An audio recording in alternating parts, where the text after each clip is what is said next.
ओम नमो श्री वेंकटेशाय। मैं professor S Narayan Raju YouTube channel में आप सबका मैं स्वागत करता हूँ।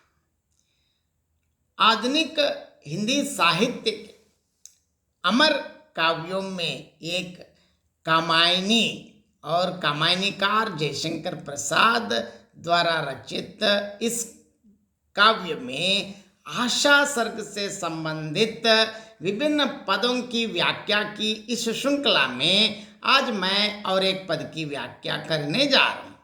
अब मनु धीरे धीरे आशा की ओर जाते जाते जीवन में स्थायी की ओर आगे बढ़ते वक्त जिस प्रकार कर्म पथ में प्रवृत्त हो गया है, इससे संबंधित विभिन्न उनके जीवन जिस प्रकार कर्म पथ की ओर आगे बढ़ रहा है, इसके बारे में कवि कहते हैं कि मनु उस स्थिर प्रकृति के राज्य में अर्थात उसके अधीन लाचार होकर धीरे धीरे उसी प्रकार प्रवृत्त हो गए। कैसे हैं, पहले पद देखेंगे।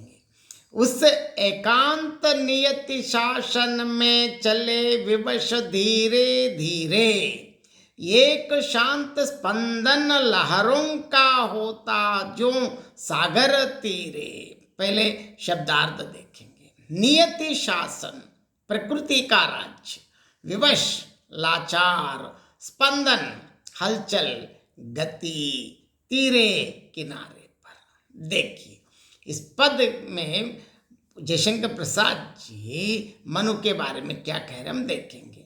मनु उस अटल प्रकृति के राज्य में अर्थात उसके अधीन लाचार होकर शनै शनै उसी प्रकार प्रवृत्त हो गए जैसे कि समुंदर के किनारे पर पवन वेग ना होने की अवस्था में लहरों में हल्की गति होती है।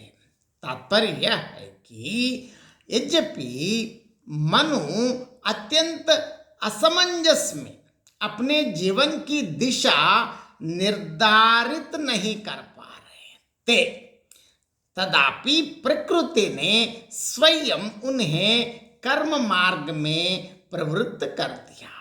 उसके आगे उनकी एक ना चली। इस पद की विशेषताएं देखेंगे। यहाँ इस पद में कवि ने प्राचीन सांख्य सिद्धांत की ओर संकेत किया है कि प्रकृति सभी चेतन अचेतन को कर्म की ओर प्रवृत्त करते हैं।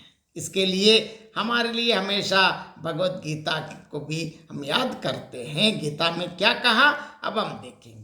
ना ही कश्चित् क्षणमपि जातु तिष्ठत्य कर्म कृत कार्यते ध्रुवशः कर्म सर्वः प्रकृति जैर्गुणैः। यहाँ देखिए कवि ने या इस पद में तुक के लिए तीरे मतलब संस्कृत का सप्तमी एक वचन का रूप प्रयुक्त किया है और इस पद में उपमा अलंकार का प्रयोग किया गया है और बिंब योजना बहुत सुंदर रूप से प्रयोग किया है। हम सब जानते हैं आधुनिक जो बिंब योजना मतलब बिंबों का प्रयोग में छायावादी कवि लोग तो बहुत माहिर लोग हैं। तो छायावादी के प्रमुख स्तंभ जयशंकर प्रसाद जी के बारे में हम क्या कह सकते, एकदम बिंब मतलब पूर्णतः अपने आप में एक बिंब एक चित्र प्रत्यक्ष हो जाती है। इस पद में देखिए उस एकांत नियति शासन में चले विवश धीरे धीरे,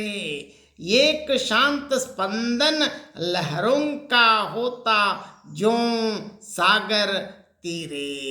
इस पद की और एक बार मैं संक्षेप में अर्थ बताना चाहता हूँ। जिस प्रकार मनु अत्यंत स्थिर प्रकृति के राज्य में उसके अधीन लाचार होकर धीरे धीरे उसी प्रकार प्रवृत्त हो गए जैसे समुद्र के किनारे पर वायु वेग ना होने की अवस्था में लहरों में हल्की गति होती है। है। मनु असमंजस में अपने जीवन की दिशा निर्धारित ना कर पाने की वजह से प्रकृति ने स्वयं उन्हें कर्म मार्ग में प्रवृत्त कर दिया। बहुत बहुत धन्यवाद।